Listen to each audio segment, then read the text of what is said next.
छूटा जी तो कैला रंगदारी रे घर चढ़ के मारबो बरियारी रे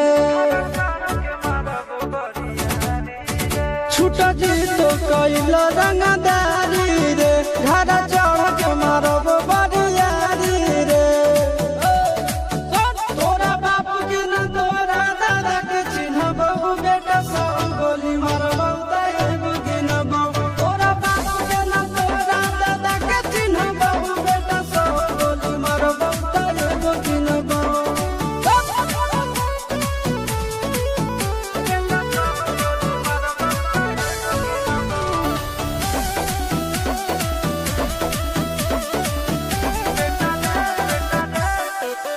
बेटा रे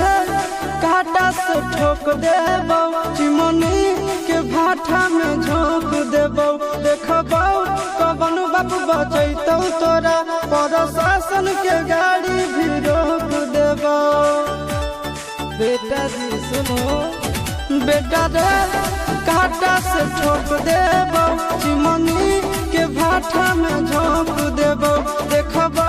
कवन बाप बचैतौ तोरा प्रशासन के गाड़ी भी रोक देबो तोरा जैसन के हम खड़े खड़े गिनबो बेटा सब गोली मारबो तैबो गिनबो तोरा बाप के न तोरा दादा के चिन्हबो बेटा सब गोली मारबो तैबो गिनबो